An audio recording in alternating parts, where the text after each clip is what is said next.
दोस्तों, जैसे कि आपने देखा होगा थंबनेल में मैंने कहा है कि एक ही वीडियो आपके लिए काफ़ी है अगर आप विदेश जाना चाहते हैं। अगर आपका भी सपना हो विदेश में जाके जॉब करने का, विदेश में जाके पैसा अर्न करके अपना फैमिली मेम्बर्स को हेल्प करने का, अपने भाई बहनों को हेल्प करने का, पढ़ाई लिखाई हो या शादी ब्याह हो, जो भी कारण से आप विदेश जाना चाहते हैं, और अगर आज ये वीडियो को आप देखते हैं तो कहीं ना कहीं आपके लिए बहुत ज़्यादा हेल्प हो सकता है। दोस्तों, मैं ये नहीं कहूँगा कि आपको 100% देखना ही चाहिए, आपकी मर्जी है। मेरा कर्तव्य है कि आप लोगों को इस तरह का वीडियो ला के दिखाऊँ ताकि आपको समझ में आए कि विदेश जाने से क्या फ़ायदा और क्या नुकसान होता है। हालांकि मैं आपको बहुत सारी चीज़ें बताऊंगा और आप लोगों का पूछे गए जो प्रश्न हैं विदेश जाने के रिलेटेड में उस सारी चीज़ के बारे में बताने की कोशिश करूंगा। तो ध्यान से देखिएगा, समझने की कोशिश कीजिएगा, और अगर आपको वीडियो अच्छा लगा तो वीडियो को लाइक, कमेंट और शेयर भी जरूर कीजिएगा। अगर आप पहले बार चैनल पर आए हैं तो चैनल को सब्सक्राइब भी कर लीजिएगा, क्योंकि इसी तरह का इन्फॉर्मेटिव वीडियो मैं हर दिन लेके आता हूँ आप लोगों के लिए, क्योंकि ये आपका करियर का सवाल है। दोस्तों, शुरू करते हैं। नमस्कार, मैं अशोक कुमार साहू, करियर कोच, और आप देख रहे हैं Lavanya global career planner YouTube channel. विदेश जाने का सपना हर एक यंगस्टर या जॉब सीकर अभी सपना देखता है, क्योंकि उनको लगता है कि इंडिया में इनकम बहुत कम है और विदेश में इनकम ज़्यादा होता है। तो सबसे पहले बात करते हैं इनकम की।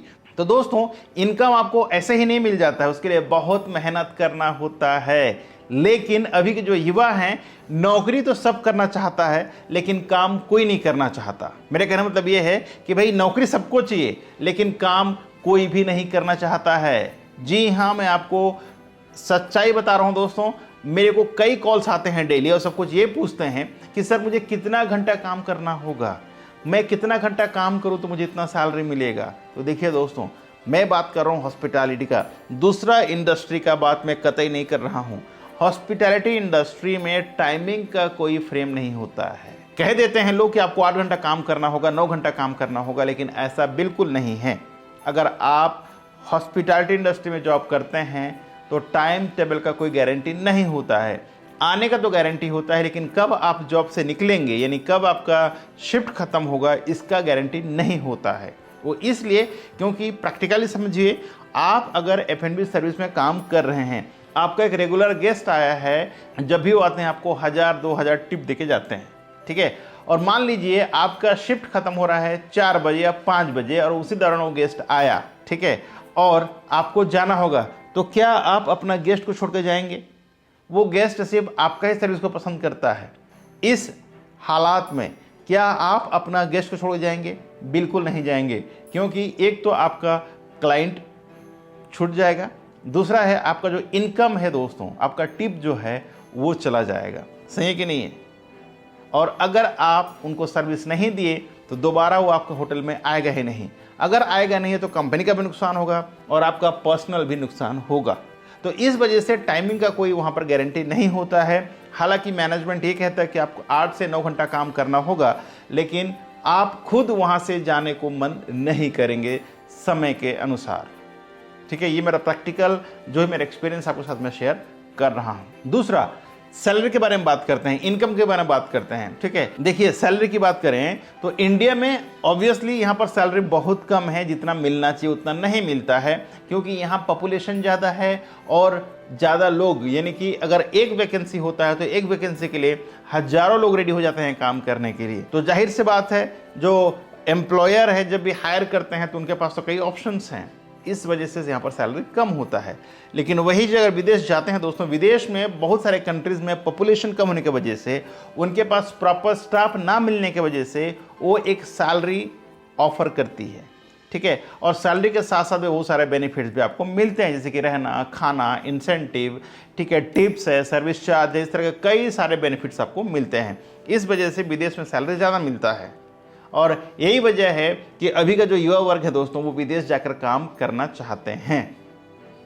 लेकिन जाने से पहले आपको ये देखना है कि क्या आपका प्रोफाइल उसमें एलिजिबल है।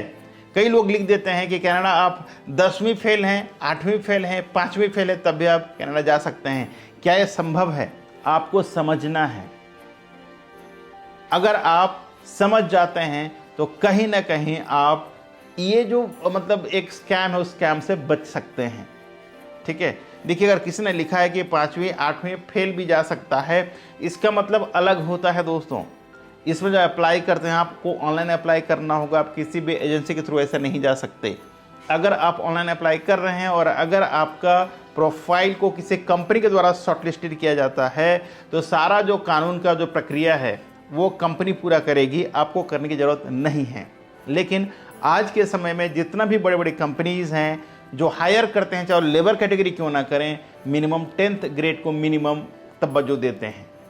ठीक है, जो मिनिमम 10वीं क्लास पढ़ा हो। मैं कनाडा की बात नहीं कर रहा हूँ, कनाडा में तो मिनिमम ग्रेजुएशन चाहिए। ग्रेजुएट से अगर कम पढ़ाई लिखाई किए हैं तो मिलना मुश्किल है जॉब वहाँ पर। अगर फिर भी आप जाना चाहते हैं तो सबसे पहले आपको इंग्लिश प्रोफिशिएंसी टेस्ट देना होता है, IELTS। ठीक है, तभी जाके आप जा सकते हैं, अन्यथा आप नहीं जा सकते। तो ये जहन से बिल्कुल मिटा दीजिएगा। अगर कोई 7वीं क्लास है, कोई 8वीं क्लास है, कोई 10वीं फेल है कि मैं विदेश जा सकता हूँ, तो बिल्कुल गलत बात है। ठीक है, हाँ, अगर कोई एम्प्लॉयर आपको डायरेक्टली हायर करता है तब अलग बात है, अदरवाइज आपका पैसा डूबना निश्चित है। अगर आप जाना चाहते हैं गल्फ कंट्री में और आप 10th फेल हैं तो आपका पासपोर्ट में ECR लिखा होगा, इमिग्रेशन चेक रिक्वायर्ड, तो आप वहाँ भी नहीं जा सकते। जाने का एकमात्र रास्ता है कि आपको पहले इमिग्रेशन क्लियरेंस कराना होगा, वो POE ऑफिस से होता है। POE ऑफिस में जाकर के पहले आपको इमिग्रेशन क्लियरेंस करना होगा, वो भी आपका एम्प्लॉयर का अप्रूवल लेने के बाद ही होता है। इसमें 10 से 12 हज़ार रुपये करीब खर्चा होता है। अगर आप करा लेते हैं तभी आप जाके काम कर सकते हैं। हाँ, विजिट वीज़ा की बात करें तो विजिट वीज़ा कोई भी जा सकता है, चाहे पढ़ा लिखा हो, पढ़ा लिखा नहीं हो, उससे कोई मैटर नहीं होता है।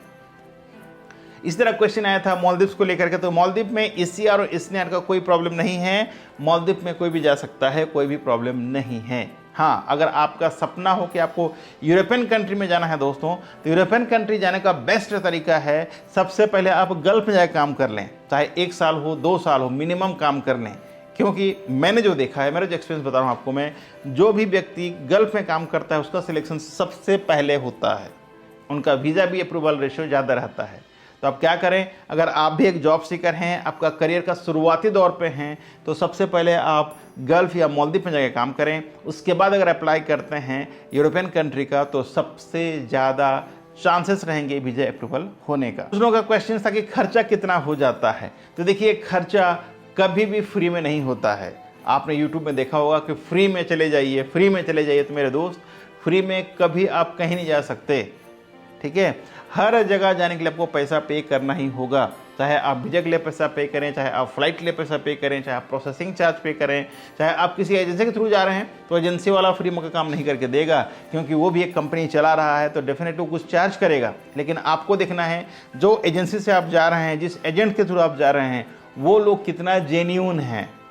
अगर आपको पता नहीं चलेगा और अगर आप पैसा दे देते हैं तो कहीं ना कहीं आपका पैसा डूबने का आसार ज़्यादा रहता है। अब बात करें प्रोसेसिंग समय कितना लगता है, तो अभी देखिए फिलहाल यूरोपियन कंट्री का जो प्रोसेस है दोस्तों, वो लगभग कभी 5 महीना, कभी 6 महीना, कभी 7 महीना, कभी साल भर भी लग जा रहा है। और लोगों के मन में असमंजस है कि प्रोसेस हो क्यों न रहा है। ठीक है, तो देखिए, अगर कोई एजेंसी आपका काम लिया है तो डेफिनेटली आपका काम करके देगा, नहीं तो उसका लॉस है, फ़ायदा कुछ नहीं होगा।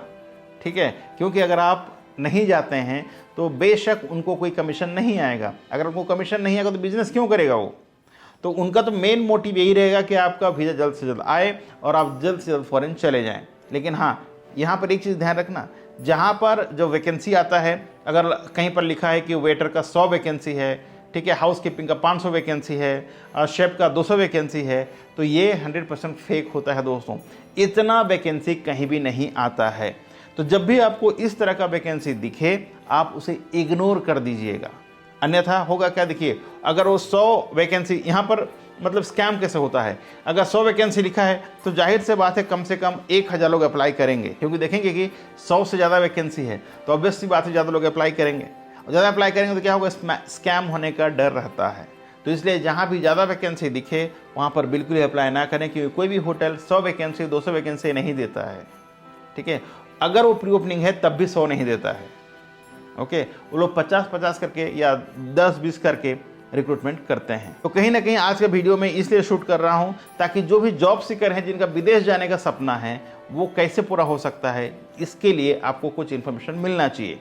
ठीक है, तो ध्यान में रखिए, अगर आपको लिखता है कोई फ्री वीज़ा फ्री टिकट तो कोई नहीं देता है, ठीक है, ओनली फॉर लेबर्स जो गल्फ जाते हैं ना, ऑयल कंपनी में काम करने के लिए, गैस कंपनी में काम करने के लिए, ठीक है, जिनको बहुत ज़्यादा स्टाफ की ज़रूरत होता है लोअर लेवल का, तो उनको वो क्या करते हैं, वीज़ा और फ्लाइट टिकट खुद से देके वो लोग मंगाते हैं, ठीक है। बाकी जो जॉब है दोस्तों आज के डेट में कोई फ्री में नहीं मिलता है, तो ये जरूर ध्यान दीजिएगा। आशा करता हूँ आपको समझ में आ गया होगा। अगर आप भी एक जॉब सीकर हैं, विदेश जाने का सपना देख रहे हैं, अपना सपनों को पूरा करने का एक ही रास्ता है, सबसे पहले आपको ये देखना है कि जो वैकेंसीज हैं उसमें आपका प्रोफाइल मैचिंग करता है कि नहीं करता है, ठीक है। अगर मैचिंग करता है तभी जाके अप्लाई करें, अन्यथा ना करें।